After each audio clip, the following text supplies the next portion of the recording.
They told me the trip was off. Then I saw their smiles from a Maui beach. No warning, no explanation. Just a bright, sun-soaked photo on Evan's Instagram. Caption, "Best family vacation ever." They were all there. Karen in her blue sun hat, Greg holding a cocktail with a tiny umbrella, Evan and Lucy flashing peace signs in the surf.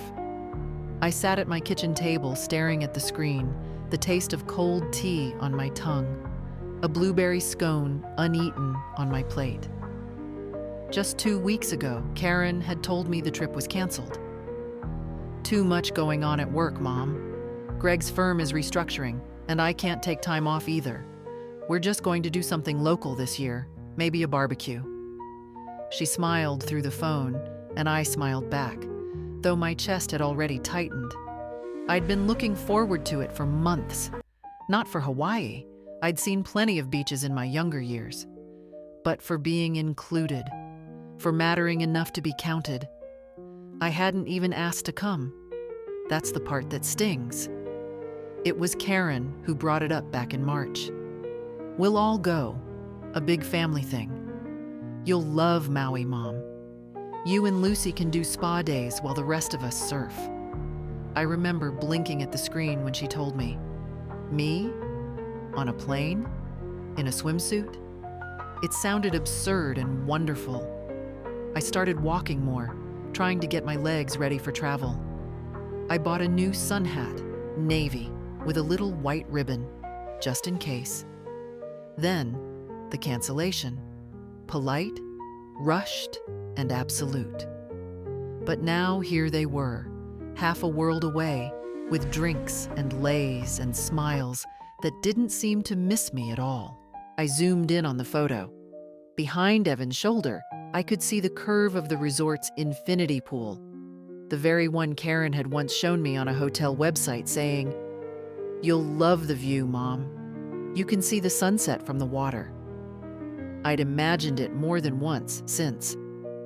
I sat back in my chair. The photo glowed on the screen, the blue of the ocean so bright it almost looked fake. I closed the laptop. Maybe Evan had posted it by mistake. Maybe they were going to tell me. Maybe it wasn't what it looked like, but it was. I didn't call anyone. I didn't cry either. Not at first. Instead, I sat there, listening to the clock tick on the kitchen wall. It had been George's, back when he was still timing Sunday roasts and checking on the garden hose. Now it just ticked for me. By evening, I'd found more photos. Karen holding a plate of shrimp with some flour around her neck. Lucy in a beach hammock, reading a book I'd given her. Greg at the bar, smiling too wide. My whole family on vacation. My whole family, minus me. They didn't forget. They didn't run out of tickets. They didn't think I couldn't handle it. They just didn't want me there. That's what made the tears finally come. Slow and hot and quiet. I wiped them away with the back of my hand, feeling embarrassed, even though no one was watching. The hurt wasn't just about the trip. It was older, deeper, harder to name. I'd been pushing it down for years, every time Karen said she was too busy to stop by, every time Greg sighed when I didn't understand something on his iPad, every time Lucy texted instead of calling. But now it had a face, a warm, smiling, suntanned face, and I had a choice. The next morning, I didn't turn on the news or bake scones, or do any of the quiet little things that fill up my days. I opened the file cabinet in the hallway, the one George had labeled important in his neat, blocky handwriting, and pulled out every envelope that had my name and a dollar sign. If they could lie to me this easily, this fully, what else had I let slide? I was going to find out. I didn't sleep that night. Not out of rage, that's not my way, but out of something heavier. I lay in bed with the fan whirring above me and the sound of the neighbor's dog barking twice around midnight. My mind ran in quiet, steady circles. The way Karen smiled in that photo, how relaxed Greg looked with his feet in the sand, the white strap of Lucy's bikini top and the book in her hand. The very copy of Pride and Prejudice I'd wrapped for her last Christmas, with a ribbon and a note. They hadn't just gone without me. They'd gone with the best of me. The things I gave them, the love I'd bundled into books and recipes and reminders to wear sunscreen. And they left me here. By morning, I'd made coffee but forgot to drink it. The kitchen smelled like toast I never made. My fingers trembled slightly as I opened Evan's Instagram again, this time not to stare at the beach, but to see what else I'd missed. There were more posts now. A short video, Karen and Lucy doing a silly hula dance at a luau. A photo of Greg wearing a ridiculous straw hat, beer in hand. A shot of a hotel breakfast, papaya, pancakes, and a sprig of mint on the side. All dated yesterday. All tagged, Chuck Maui Bliss. The comments underneath were worse than the images. "You guys look amazing! So glad you finally got away. Where's Grandma Betty?" That last one stung. One of Lucy's school friends, probably. It had no replies. Just sat there like an open wound in the comment section. I closed the app. At 11 o'clock, the mail came. I shuffled to the door like usual. Slippers, cardigan, breath short from the walk. There was a flyer for patio furniture, a water bill, and a letter from my bank. Nothing new, nothing kind. I sat back down at the table and stared at the drawer where I kept my receipts, my paperwork, my little records of everything I'd ever done for the family. It wasn't one of those tidy drawers. It was full of half-sorted manila folders, envelopes, a few handwritten notes with amounts circled in red ink. My shorthand for loaned but never returned. I pulled it open. The first thing I found was the receipt for Lucy's summer camp 2 years ago. $1.250, paid with my Visa. Karen had called me crying that week. "Mom, I hate to ask, but she's been looking forward to this for months." I'd said yes before she finished the sentence. Next, a payment slip for Greg's dental work. $900. I remembered the way he said, "It's temporary, Betty, just until the bonus comes through." The bonus must have come through. He'd bought a new fishing kayak not long after.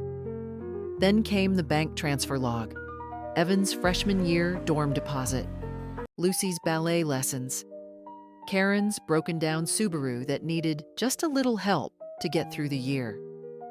I kept going. Pages and pages, amounts and dates and small justifications scribbled beside them. Karen said she'd pay next month. Greg promised to call back.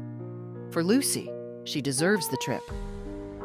By the end, I was looking at over $38,000, not including the grocery bags, babysitting hours, or birthday checks that never got a thank you. For a moment, I thought, maybe I've been foolish. But no, foolish is too soft a word. I've been used, softened over the years like old bread, easy to chew, easier to forget. I closed the folder and stood up slowly, knees aching. Walked to the phone.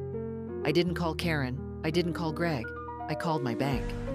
The woman on the other end was brisk but polite. "Yes, Mrs. Manners, I can assist you with changing automatic transfers. Would you like to cancel the monthly deposit to KJ Miller ending in account 9241? "Yes," I said. "And the one to GL Miller too." "All right, I've made those changes. Is there anything else?" "Yes," I said again, more quietly. "Could you help me set up a new savings account? Just in my name." "Of course." I wrote the account number down in my neatest script. Then I placed it in the drawer, on top of the receipts, on top of the broken promises. They went to Hawaii without me, but that was the last thing they'd take. The thing about betrayal is that it doesn't scream.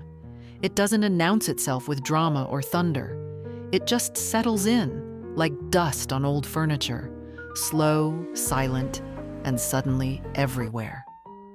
I noticed it more in the little things that day.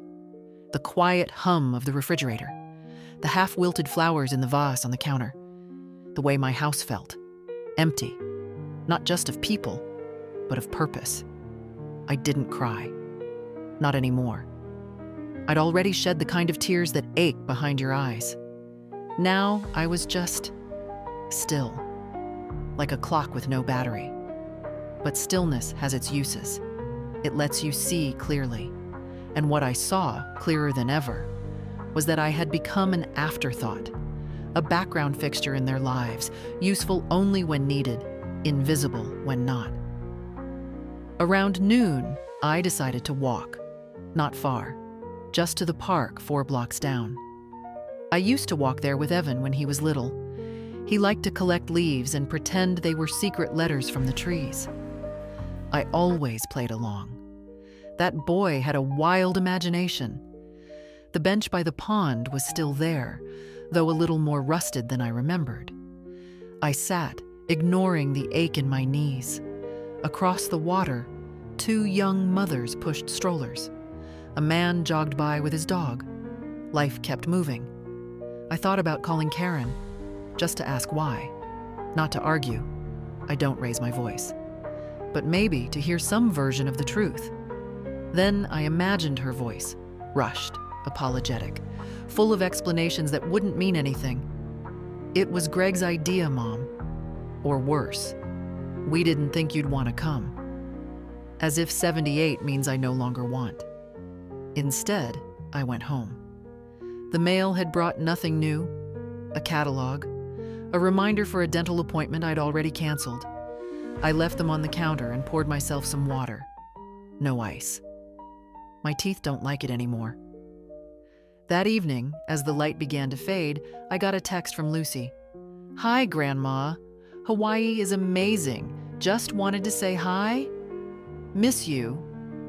I stared at the screen for a long time. Miss me? Was that guilt I heard? Or just a phrase tossed in like sprinkles on a cake? I typed back slowly. "Hope you're having a good time. Love you too." I didn't ask why I wasn't there. I didn't ask who decided to leave me behind, because I already knew. The next day, I pulled out the blue binder labeled legal. It was George's idea, back when his hands had started to shake, and we both realized time wasn't something you could argue with.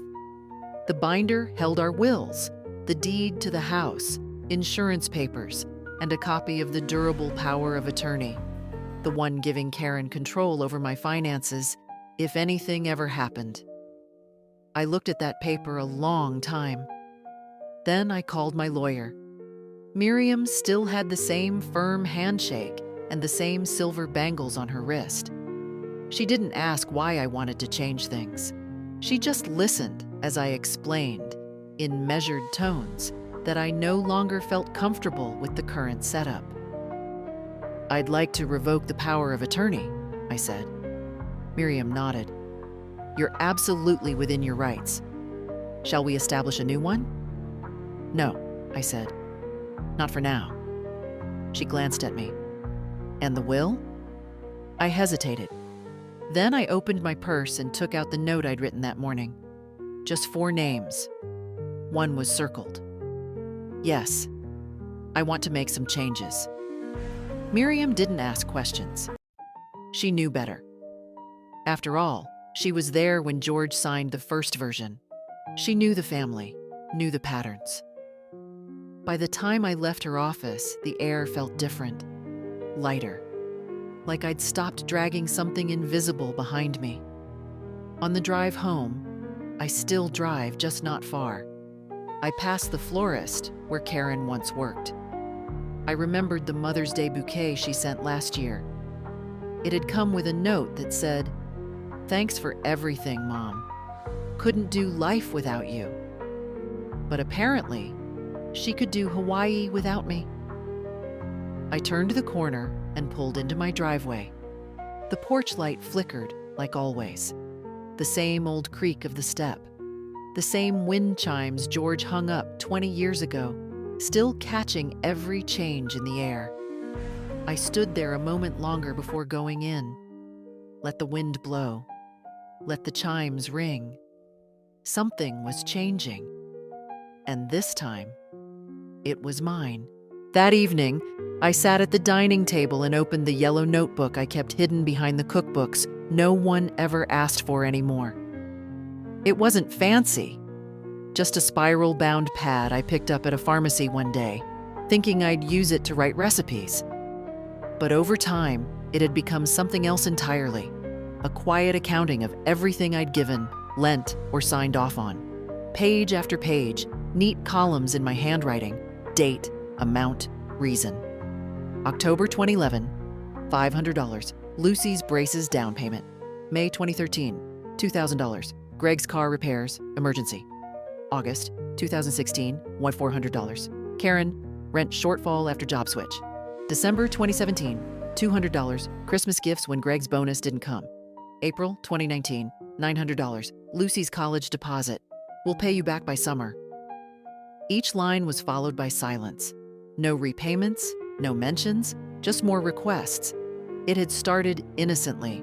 A little help here, a small loan there, and every time I'd said yes. Not because I believed they'd pay me back, but because I wanted to be needed. It was the only way they came to me. Some part of me knew that years ago, but I wasn't ready to name it. Now I was. I flipped to the last page and added a new line.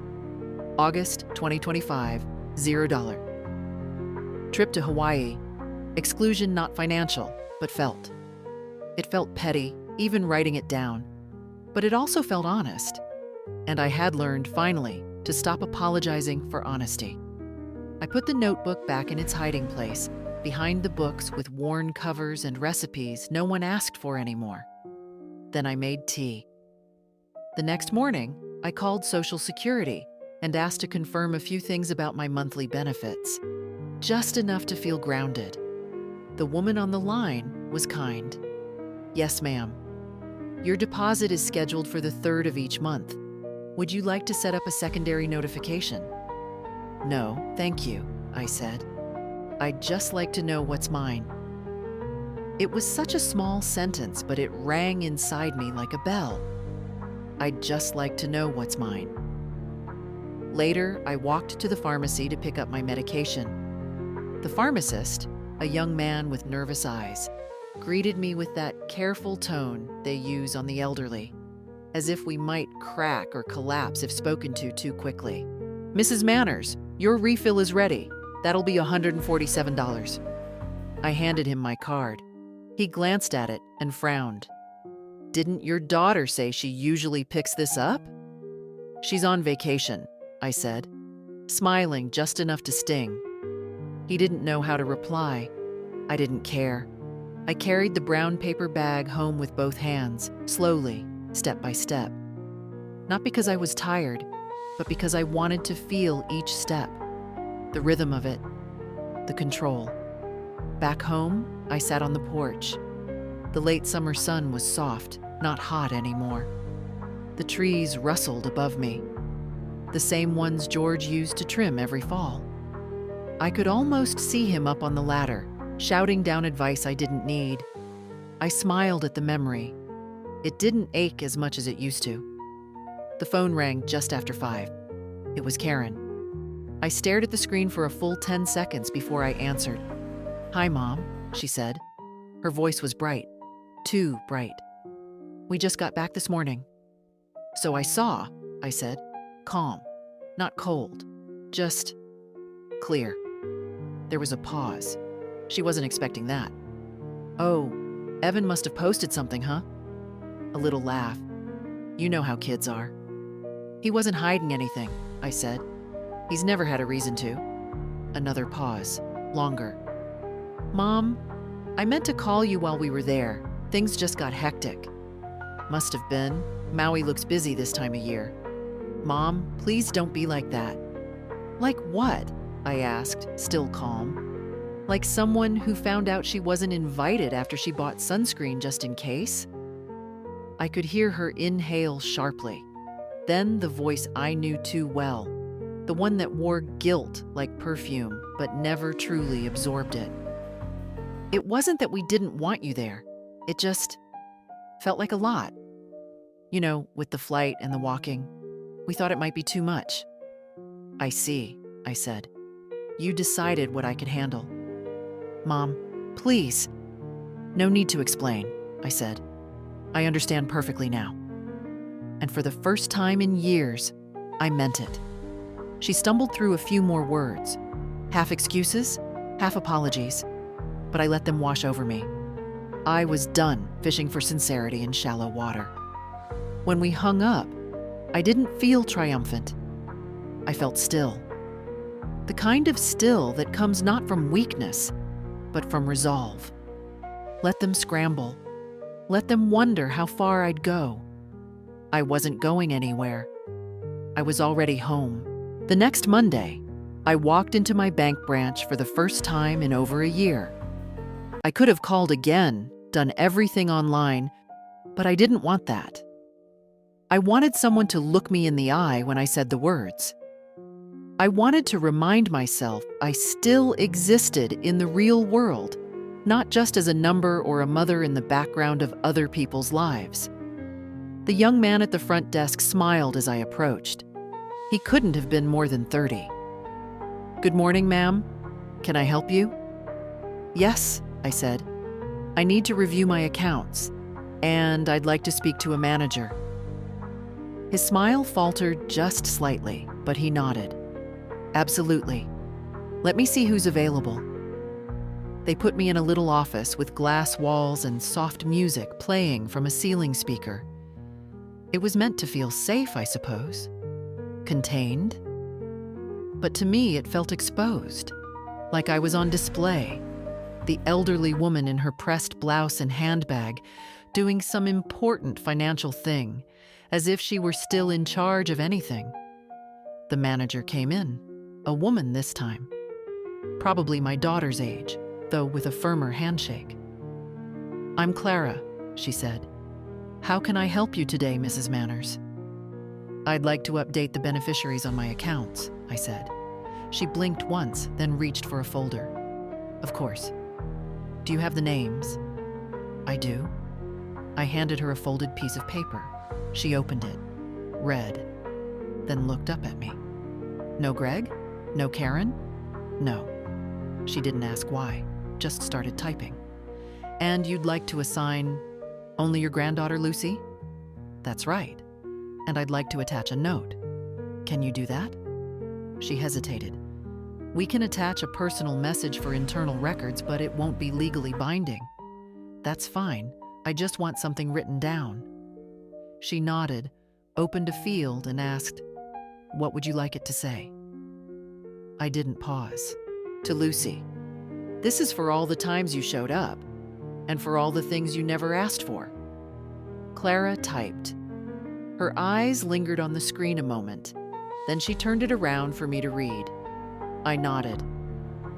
Before I left, I asked to cancel the joint access Karen had set up years ago, the one that let her move money in case of emergency. Clara didn't flinch.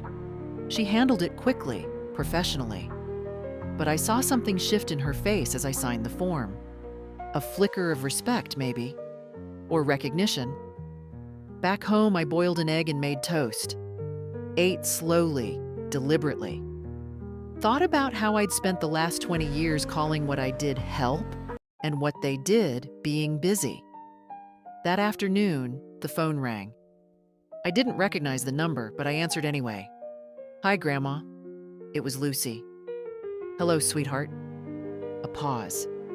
Then, in a smaller voice, I think I messed up. What do you mean? I knew about the trip. I mean, I didn't know they weren't inviting you. I assumed. Assumed what? That you said no. That maybe you didn't feel up to it. I listened to her breathing on the other end. They said it wasn't your kind of vacation. That you'd be more comfortable at home. I see. But then Evan told me what you said. And I don't know. It doesn't feel right. It hasn't felt right since we landed. I didn't answer right away. Then I said, "You're not responsible for their choices, Lucy. You're only responsible for what you do next." Another pause.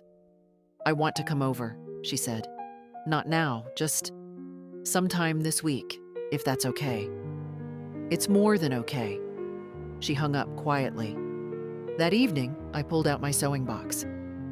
Not because I needed to fix anything. I just wanted to feel something familiar in my hands. The weight of scissors, the comfort of old thread.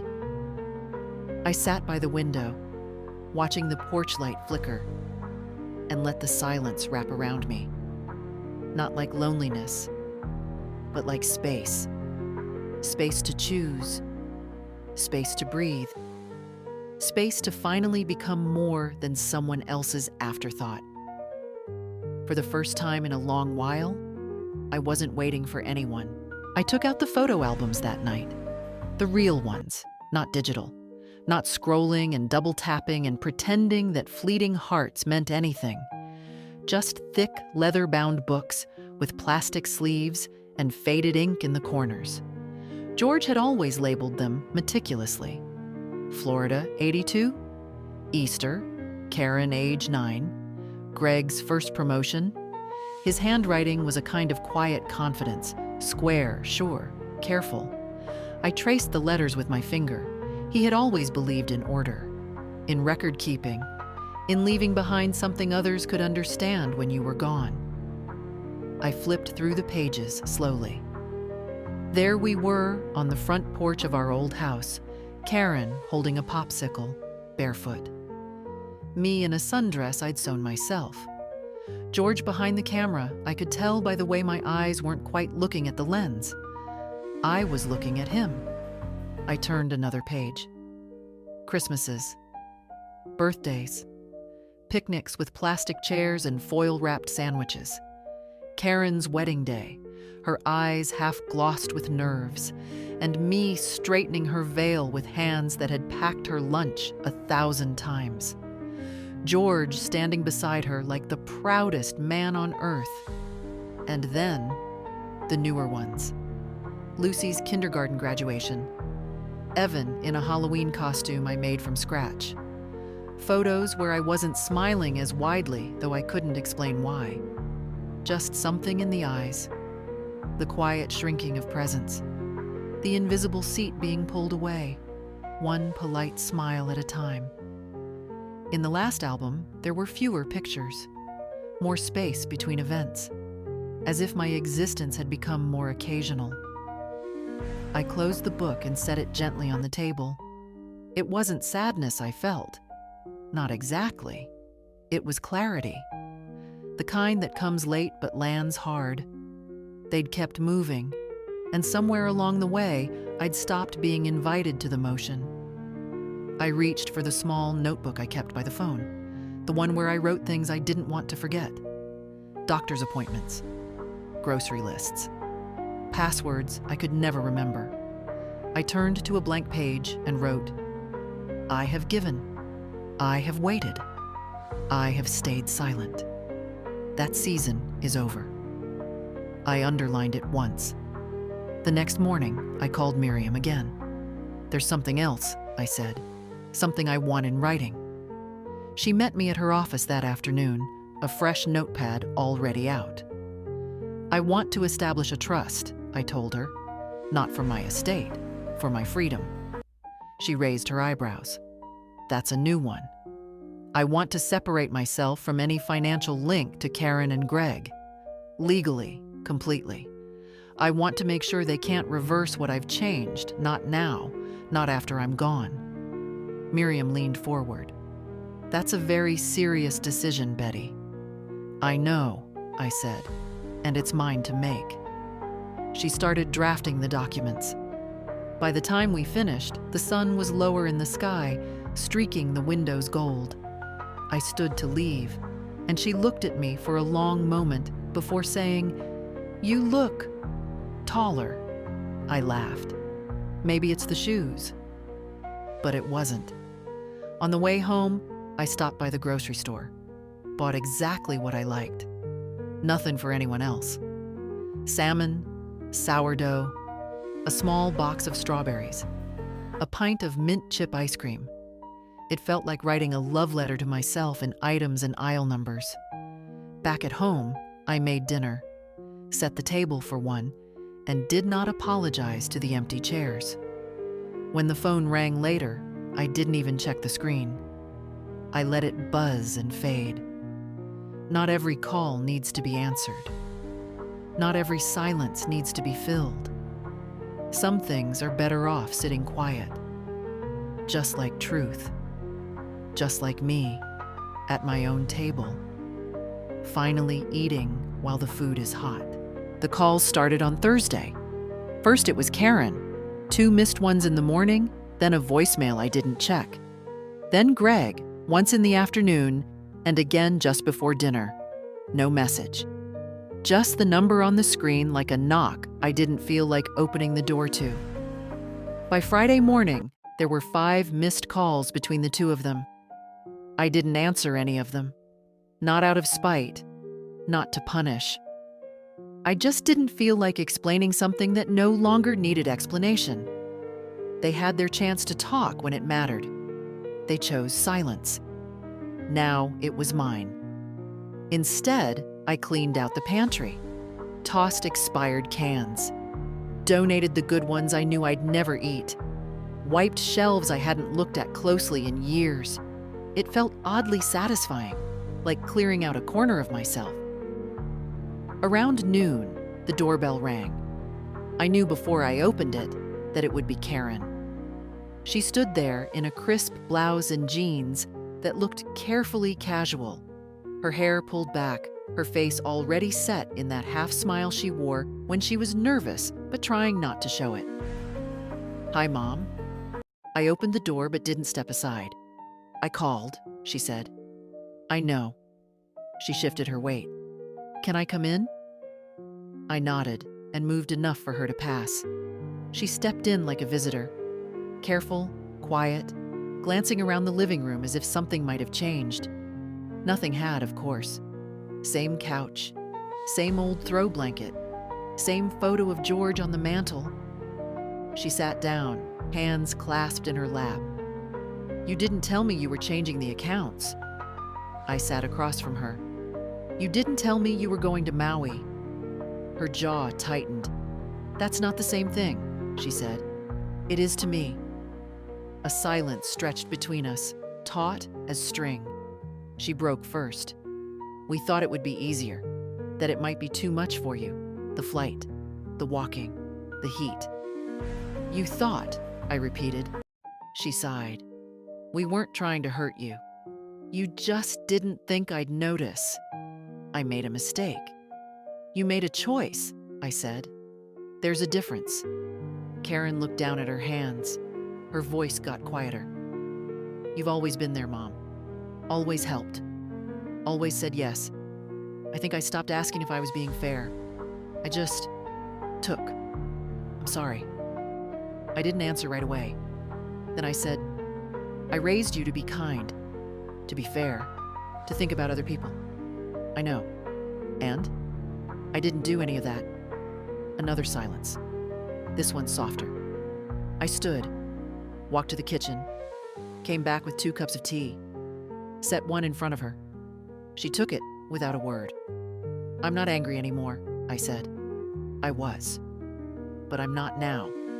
She nodded, eyes glassy. "I'm also not going to pretend it didn't happen, or go back to the way things were.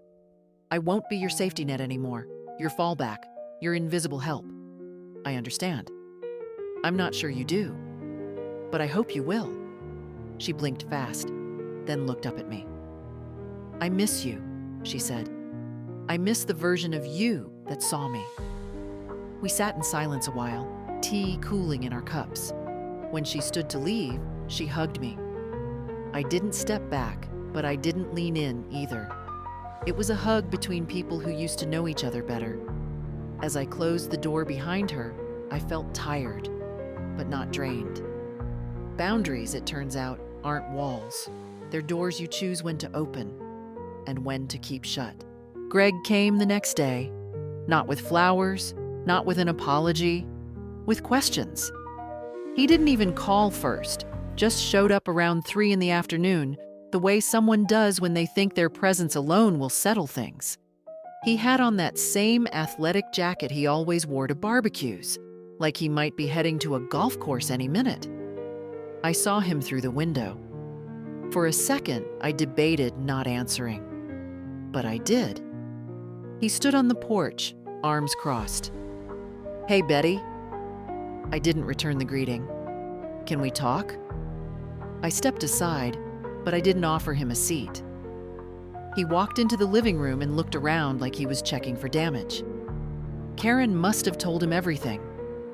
He turned to face me. "Look, I don't know what's going on, but we're all kind of confused here. Karen said you changed some financial stuff?" I nodded. He let out a breath through his nose. "Okay, that's your right, of course. But we're just wondering what this is really about." I raised an eyebrow. "You went on vacation," I said. "You left me behind. You lied." He threw up a hand. "We didn't lie. We didn't include you."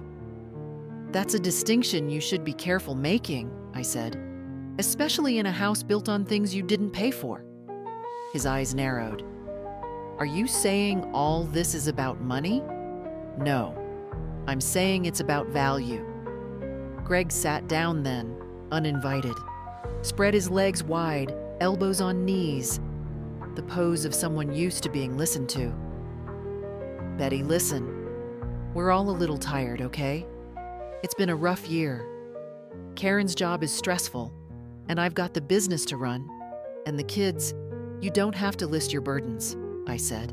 "I know them. I've paid for half of them." He blinked. "I'm not angry anymore, Greg. I'm just done pretending I owe you anything. That's not how families work." "No," I said. "But that is how dignity works." He stood, slowly.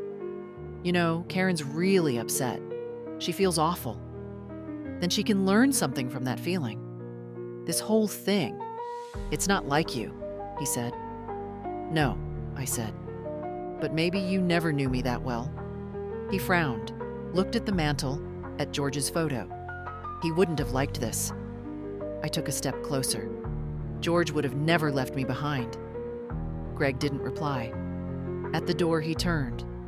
"So what now? You just cut everyone off?" "No," I said. "I stopped being a silent investor in a family that won't even save me a seat at the table." He looked like he wanted to say more, but didn't. When the door closed behind him, I felt no triumph, just air, clear and still. I made a sandwich, watched the late light settle across the floor like a promise, and for the first time in years, I didn't worry who would be upset with me next. Lucy came over on Sunday. She didn't knock, just texted, "I'm on the porch. Is it okay?" I opened the door and there she was, sitting on the steps with her knees pulled up, wearing a hoodie too big for her and sneakers that had seen better days. Her hair was messy in a way I'd never seen before. Not styled messy, just real, unbrushed, honest. I stepped aside. "Come in." She walked in slowly, like someone trying to figure out whether they were still welcome. I didn't rush her. Some things need to be done at a person's own pace. She stood in the middle of the living room, looking around, then at me. "I'm sorry," she said. "For what?" "For assuming you didn't matter." I didn't expect her to say that. Not like that. She sat down, curled one leg under herself. "They told me it would be too much for you. The trip, the walking. I didn't question it. I just went along, ate pineapple by the pool, took pictures of sunsets. And you didn't think to ask?" "I did, once. I asked why you weren't coming. Mom said you needed rest, that you'd be happier at home. And I just believed it. Because it was easier than thinking they'd lie." I sat across from her.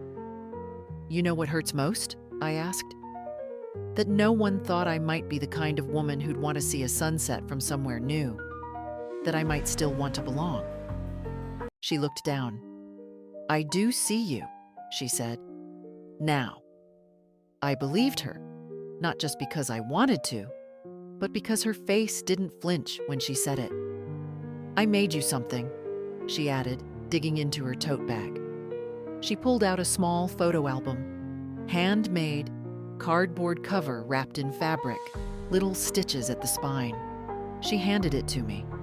Inside were photos from the trip, but not the ones I'd seen online. These were quieter. Lucy reading on the balcony, the edge of a page caught in the wind. Greg and Karen asleep in lounge chairs, unaware. A seashell with my name written on it in pen. I turned the pages slowly. On the last page, a note written in blue ink. "This is what I should have shared with you the first time. I want to do better." I closed the album and looked at her. "Thank you." We sat a while in silence. Not the kind that fills space with awkwardness, the kind that lets it breathe.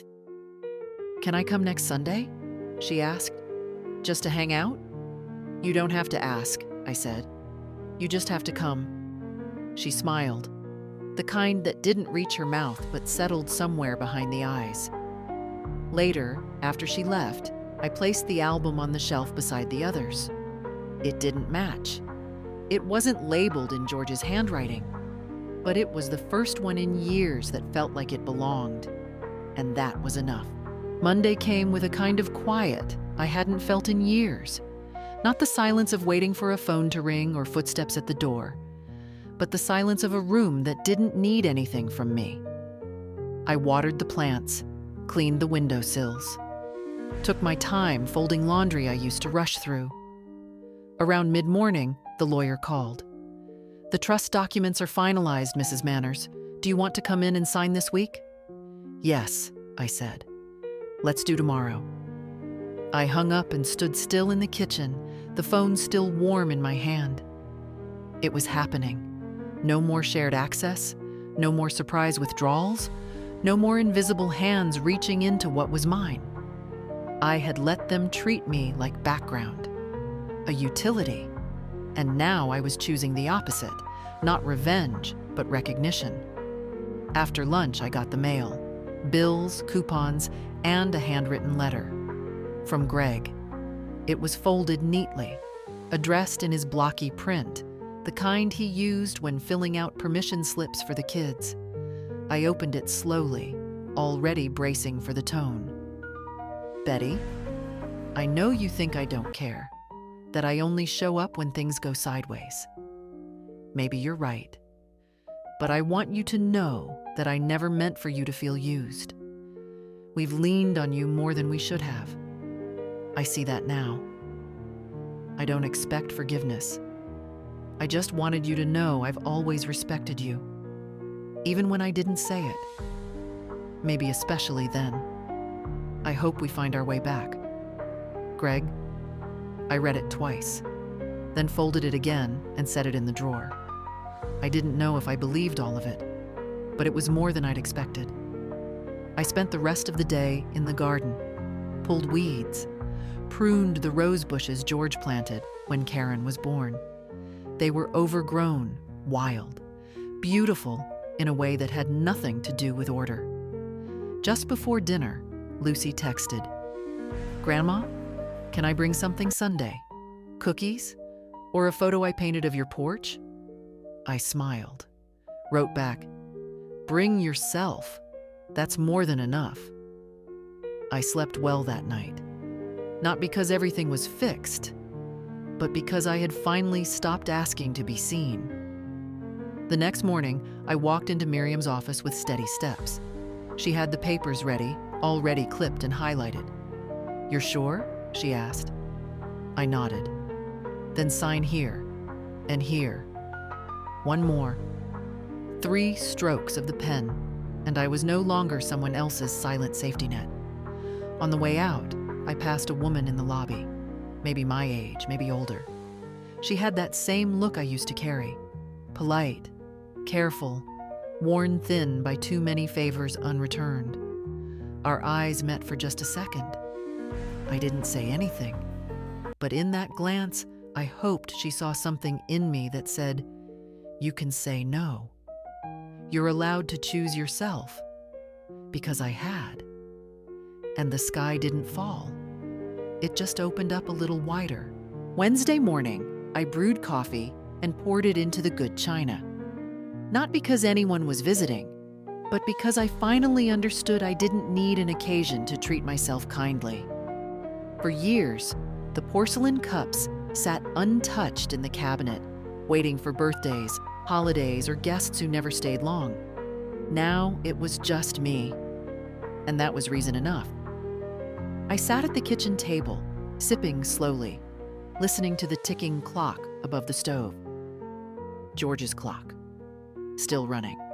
Still right twice a day, even when the battery falters. The phone rang. It was Miriam.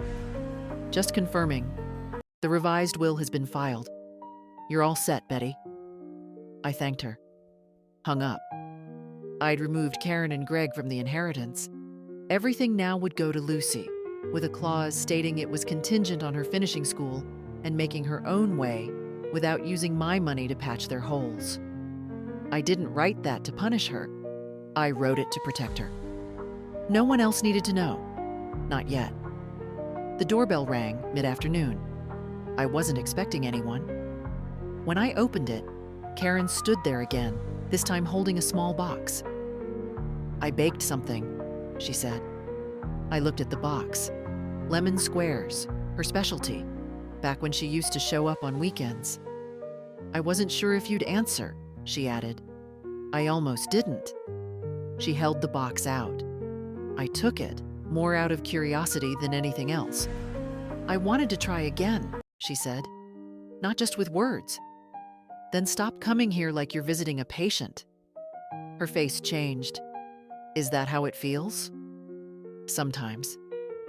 We sat in the living room again, this time with tea and lemon squares. They were good, but I didn't say so. Karen looked older to me that day, not just in her face, in her silence. The kind that comes when excuses start to sound like noise, even to the person making them. "I know I've let you down," she said. "I don't know how to fix it." "You don't," I replied. "Some things aren't fixable, but they can be faced." She nodded. "Greg said he came by." "I know." She looked at her lap. "He's scared. About the money." I tilted my head. "And you?" "I'm ashamed, but also relieved that you finally said something." We didn't talk about the will, or the trust, or the savings accounts that no longer carried their names. Some truths are too heavy to carry into a casual conversation. Instead, we talked about Lucy, about how she wanted to switch majors, about how she hated the cafeteria food, but loved the quiet of the library. And for a brief moment, we were just mother and daughter, passing time the way we used to, before life got messy with mortgages and favors and silence. When Karen left, she hugged me tighter this time. No performance, just wait. And maybe, the beginning of something real. I washed the china cup by hand, dried it gently, placed it back on the shelf, but this time, not as something to be saved, as something that had already served. Thursday. I walked down to the old community center 2 blocks away. I hadn't been there in years, not since George's memorial, when we rented the back room for the coffee and cookies. Everything still smelled faintly of wood polish and lemon cleaner. There was a flyer on the bulletin board that caught my eye. Silver Circle, a gathering space for women 65 plus. Stories, coffee, real talk. Thursdays at 10. It was 10:07. I hesitated at the door, hand hovering over the knob. Part of me still expected to be in the way. Too old, too new, too something. But the woman who opened the door had silver braids and bright eyes and said, "Come in, hun. We're just getting started." I did. There were 8 of us that day. All women. All older than I used to think women could be when they still laughed like that. One brought banana bread. Another had a stack of library books she passed around. They made room for me without question. We sat in a circle of folding chairs that creaked a little when someone leaned back. No one asked where my children were. No one asked who I used to be. They just let me be there. We talked about knee pain, recipes, the ridiculous price of cucumbers. And then someone, a woman named Hattie, said, "My son hasn't called in 6 weeks. I used to chase it. Now I let the silence say what it says." Everyone nodded. I did too. Afterward, we cleaned up together. I offered to bring something next time. They said, "Just bring yourself." I walked home lighter. In the afternoon, I read a book by the window, drank tea, let the sun stretch across the floor without rushing to meet it. Lucy came by in the evening. No warning. Just a knock and her soft voice. "It's me." She carried a painting under her arm, the one she mentioned before. My porch, done in watercolor. The flower pots, the worn railing, the light fixture that flickered when it rained. She'd gotten every detail right. "It's beautiful," I said. "I thought maybe you could hang it inside," she offered, "for when it's too cold to sit out." I looked at her then, really looked. Her face still had the softness of someone young, but her eyes were sharper now, awake in a new way. "I'm not cold yet," I said. She laughed. "No, I didn't think so." We made tea. She told me about her classes, her roommate's obsession with houseplants, the old professor who always wore mismatched socks. I listened, not as someone being filled in, but as someone finally being let in. After she left, I stood in the doorway a long time, holding the painting against my chest. This life, this quiet, earned, rearranged life, was starting to feel like mine. Not the version I gave away, not the one I waited for others to value, but the one I chose. And that was enough. Friday morning, I received a letter from the law office confirming all filings had been completed.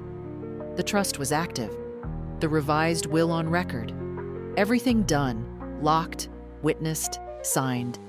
There was no drama to it, no gavel hitting wood, no one storming out. Just 2 pages in a beige envelope and a quiet finality that came with knowing no one could undo this.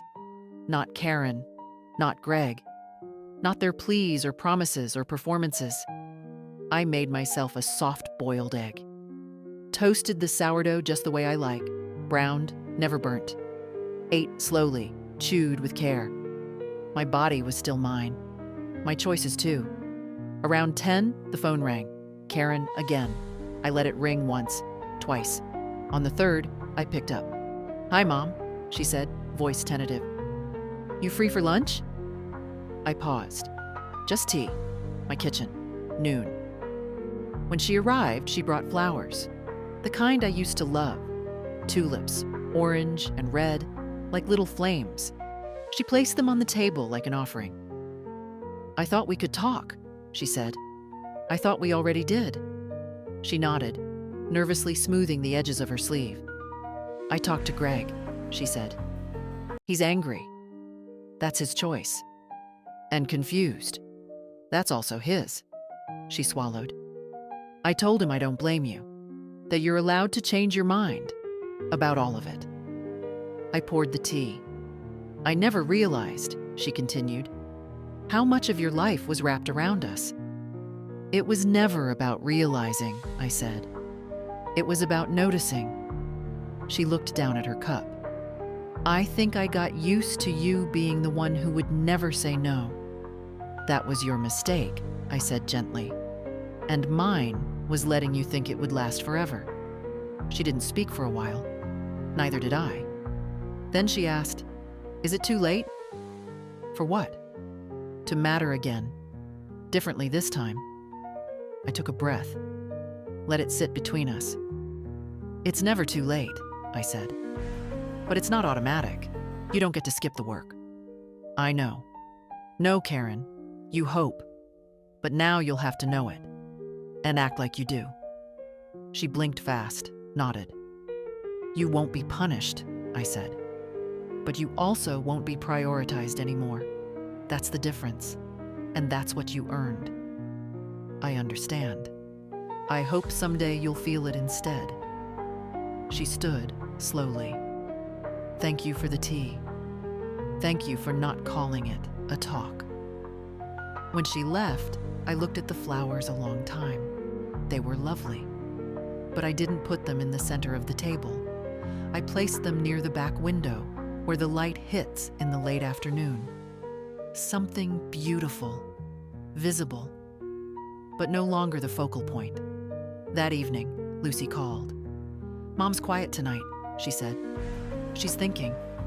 You okay? I'm better than okay. I'm free.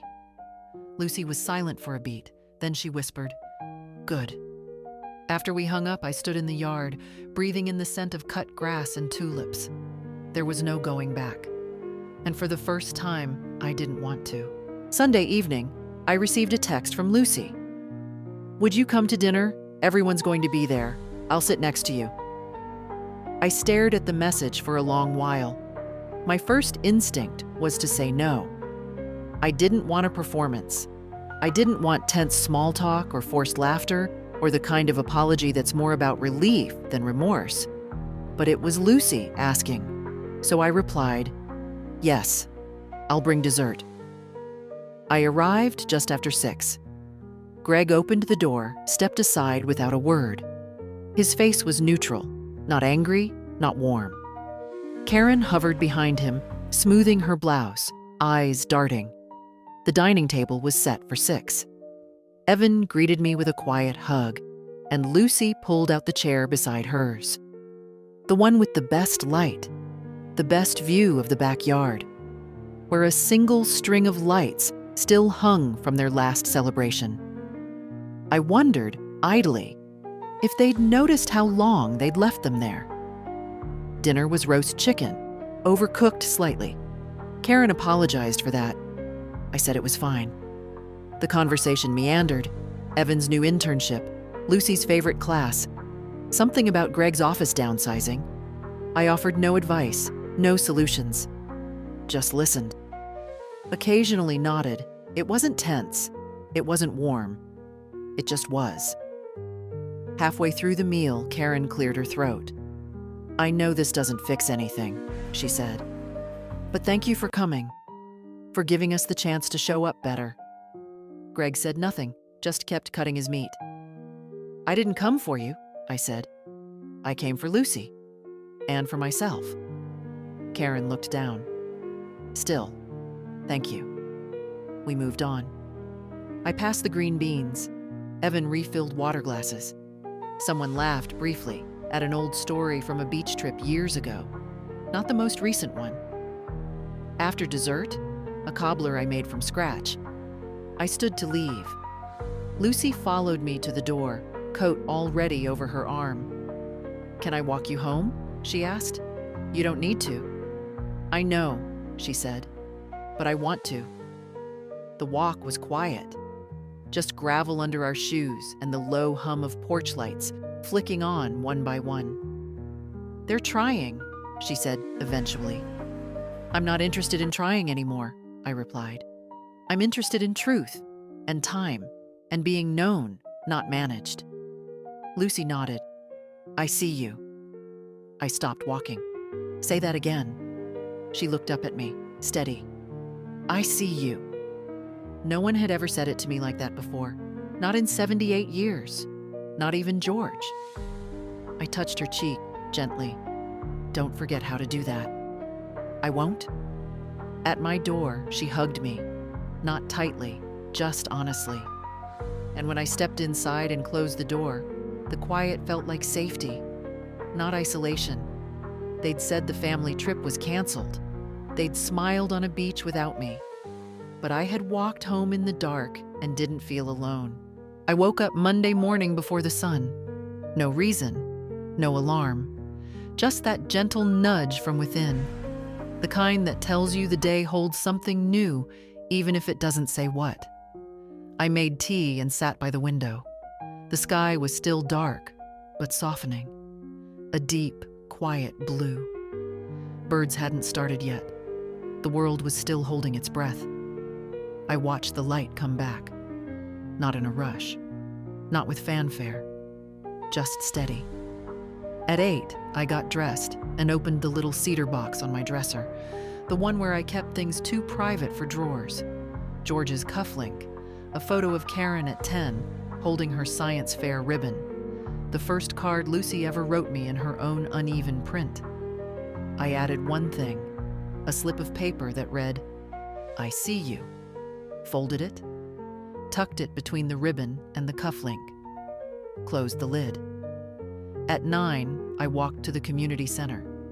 Silver Circle was fuller this time. New faces. A new woman who wore bright earrings and said her daughter hadn't spoken to her in 3 years. No one asked why. We just nodded and made space. When it was my turn to speak, I didn't tell the whole story. I just said, "This year, I remembered I was a person, not a function."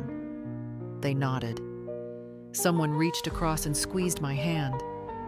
Afterward, Hattie offered me a ride home. I said no. I wanted to walk. Feel the sun. Let it touch my face the way it used to when I was young and didn't know I'd spend decades letting people take pieces of me without asking. On the walk, I passed the house with the blue door. A boy sat on the stoop, drawing something on the concrete with chalk. He looked up and smiled. Just that. It was enough. Back home, I watered the plants, picked up the book I'd been reading, let myself nap for 20 minutes in the sun patch on the floor. No calls came that day, no new apologies, and I didn't need them. I had my porch, my name, my choice, my life, reshaped, reclaimed, recentered. If you've read this far, maybe you've been there too. Invisible, useful, dismissed in small, soft ways that leave deep, sharp cuts. Maybe no one took you to Hawaii, but maybe now, right now, you can take yourself somewhere better. Even if it starts with something small, a cup of tea in the good china, a walk in shoes you chose, a quiet moment where no one gets to speak louder than your own knowing. If this story spoke to you, share it, leave a comment, or simply sit still and let it echo. That too is a kind of victory.